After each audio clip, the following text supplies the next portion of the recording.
what you can do is as a user that has enabled caching is go through the settings carefully. When you enable caching, they usually have options.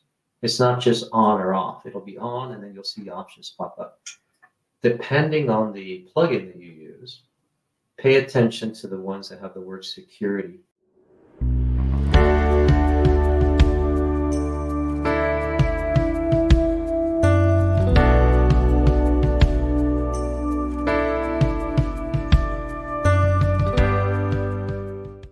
Hello and welcome to the HIPAA Vault Show, where we discuss all things HIPAA and WordPress.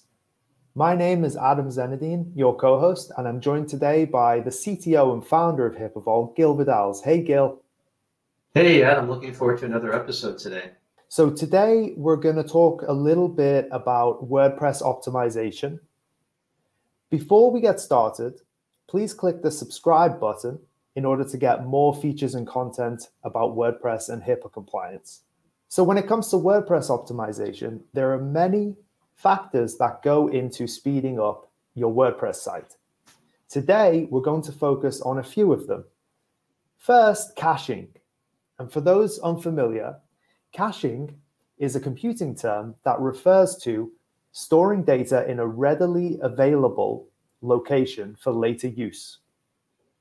So Gil, would you care to expand a little bit on caching and maybe touch on how caching helps with WordPress and site performance?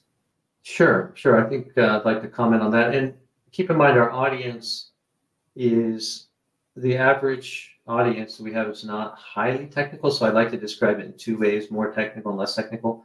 So at a high level, caching is the ability to serve your web page content very quickly. And the way that's done is to make a copy of your content to a place that's more accessible. So think about your house. That's the analogy I want to use. And think that you have stuff in the attic. To get to the attic, you got to go upstairs. You got to get a ladder. You got to move the tile. You know, it takes a long time to grab something. But if you could copy what's in the attic, let's say an old picture of your grandmother that you keep in a frame up there, and you grab a copy of that and you put it down on your kitchen table. When someone says, "Hey, I'd like to see that old picture you have of your grandma in that frame," you go, "Here it is." You don't have to go upstairs and do all that. So that's what caching does. It takes a copy and it puts it right next to where the audience is, so they just quickly look at it. And so that's at a high level. So more technically speaking, there's usually cache files and directories where the copies are placed. And it could be in RAM as well. So depending on how much RAM the computer, the web server has, some of it could be placed in RAM, which is the fastest location. Okay. And then could you talk a little bit about the difference between caching locally and then on the browser and remotely? What's the difference there? Sure. Caching is a topic that you can go pretty deep in it. There's different caches. So you have a cache in your local browser. Most people use Google Chrome. And Google Chrome has caching built in. So for example, let's say you go to a website that it loads kind of slowly. To the second and third page, it loads much faster. And that's because maybe the big fat logo they have has already been placed in your browser when you visit the first page. And every subsequent page, it doesn't have to reload that logo. It's there. So that's your local browser cache. And that just works. You're not tweaking it or doing anything. The remote cache would be on the web server. So the web server can have cache that has to be configured on the web server. And then finally, you have another layer of caching, which is these content networks, like the more popular one is CDN or Cloudflare, which is a content distribution network. But there are many, many websites that offer Cloudflare caching at the perimeter remotely. So we're going to be focusing on web caching today, right? Yeah, I think that's really what we want to focus on, because that's something that our audience, the owner, the medical practitioner, or the healthcare app developer, they can enable that themselves at a very low cost. The CDN, Cloudflare, that could have a higher cost, and so maybe that's not the first area they want to go to. Right, and so how can our viewers get caching set up on their WordPress site? Well, like many things, in WordPress, Adam, there are plugins that focus on caching, and there are many of choices. And one of the ones we've seen that's popular because it works well and it's robust is the WP Rocket. And so that is a plugin that you could download and put on your website, enable it so that it starts to cache the pages. Again, remember, caching is just simply keeping a readily available copy of your web content, a static copy. So that's one plugin that we would that we know is popular that people use. Okay, great. Yeah, and I'll link some more information on WP Rocket in the description below. Are there any considerations when it comes to security for caching and where the data is stored? Sure. Well, as you know, this podcast is all about WordPress and HIPAA compliance, which revolves around security. And caching can have some security vulnerabilities that the bad actors, the hackers, could take advantage of.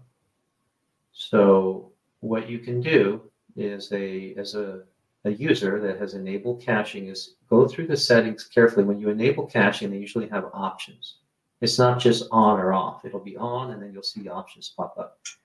Depending on the plugin that you use, pay attention to the ones that have the word security next to those options to see if they're enabled. Even if you're not an expert and you don't know exactly what they do, you could look at those, you can enable them, and then you can read the documentation or send a help desk ticket to the author of that plugin and ask him, hey, what do these security features do? I'd like to learn more about them, if you have time. Otherwise, there's usually nothing wrong with enabling extra security. Gil, were there any other considerations that we missed out for caching? Generally speaking, it's best to get the licensed product, especially if you're going to be HIPAA compliant. It's very rare that you can find a plugin where you're just going to go for the free one and keep the free one for months and months and months. So even if you find that caching plugin that you want to use and you try it for free for a while, that's okay. But don't just leave it free. You must enable the premium version so that you have all the features available and you get the benefit of the upgrades that come from time to time. So that is something that you want to really pay attention to in terms of trying the trial version, but don't forget to enable it. Once you put it in your calendar, say, okay, I've tested it for a couple of weeks, my developer's happy with it. Well, your calendar should flag you and say, hey, it's time to pay for that plugin. And the costs are pretty minimal for most of these. You're talking costs between $5 a month to maybe $50, $75 a year. So that's something that I recommend. Moving on to our next item, which is image optimization. The concept of image optimization is essentially reducing the size of the images on your website as much as possible without sacrificing the quality of the images in order to increase the speed of your site. Gil, is this image optimization, is it a common issue that you see our hosting customers facing with WordPress? Yeah, definitely. And I do want to clarify one point, and I've said exactly what you've said. I'm on the phone talking to someone and I'll say, hey, you want to reduce the size, but it's not the size. So let's say this is your logo. You're not making it tinier. What you're doing is reducing the density of the image. So the size is the same. The file size storage. The file size, yes. The density of the file, we're talking about DPI, bytes per inch. So there are programs, typical programs like Adobe Photoshop, many other programs where you can change the density. So what does that mean? That means if you lower the density, it could become blurry. The quality drops. And what you're looking for is the ideal density, the density that allows the image to look really rich and crisp, but not blurry. And so that is the challenge. The software does that automatically for you. So instead of sitting there in Photoshop playing with it for 2 hours, you can use tools to do that. Yeah, that brings me on to my question about image optimization and the tools that could be used. Imagify, is that a good one? Imagify is how I pronounce it, but you're right. I'm not sure about that either. Yeah, those tools are helpful because they save you time. Again, many developers, you might be an expert, our audience might have some experts in Photoshop, and they just love that, and they're quick at it, so just use that. But if you're not an expert in graphics, and you don't have the time to dabble in that, just find a tool, a plugin like Imagify, and it will automatically calibrate the image so it has the best optimization. By the way, the lingo, the term used is web optimized, right? The image is web optimized. That means that it's only good or best for viewing, and that's different than printing. If you have an image that's really good on your monitor, that's terrific. But if you go to print it, it won't look good. So don't get confused. If you print the image and it looks bad, it has nothing to do with the web quality. They're completely different. Okay.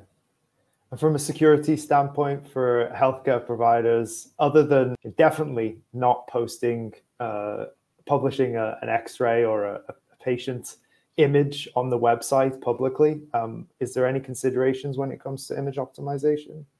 Well, the storage of the images. So on a web server, there are many folders, just like on your Windows laptop. You have, any folder you want to create.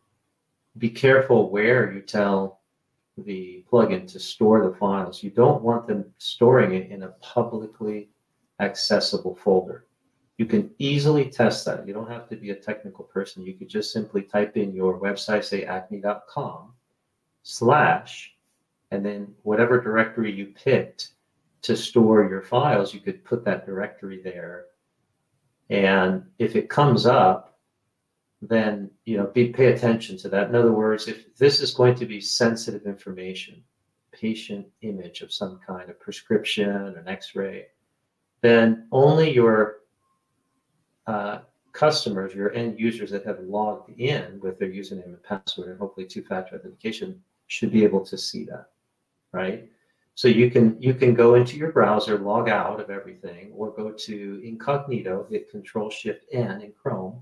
It opens up incognito, and then try to go to that web address, acme.com, yourdomain.com / that directory, and hopefully you get an error. You don't want it. You don't want it to pull up. That's the ideal thing.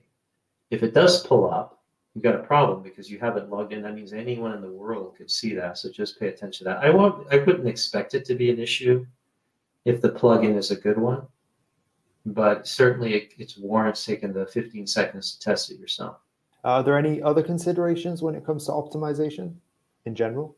Well, in general, I have seen too many cases where no one pays attention to the images. Everyone is used to high bandwidth now, Adam. Everyone's got, oh, I got gigabit from Spectrum, or I got Google gigabit, and people are getting spoiled. What that means is that it doesn't matter how big the image is, and it loads quickly. But when you get spoiled, it's not good for when your audience, let's say they're in a subway with their smartphone. They don't have gigabit in a subway in their smartphone. No.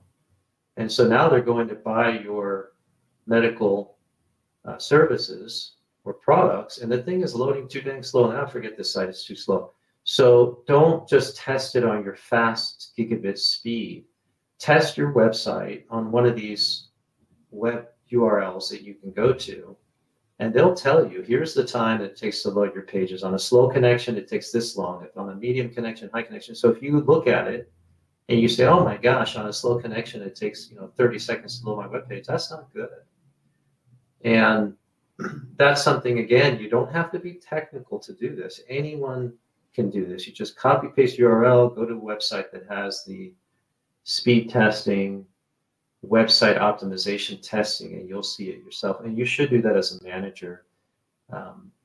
I stress management always, because too many times us managers try to just give this to somebody else, when in fact it should be our eyeballs on it ourselves to be satisfied and ensure that it's working properly.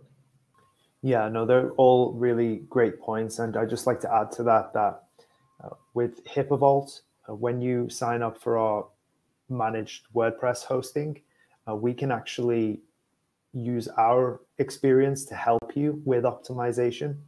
And we do have a lot of experience with that. So check us out at HIPAAvault.com if you're interested in more details. If you have any questions that you'd like us to bring up on the podcast, feel free to reach out to us at podcast@HIPAAvault.com.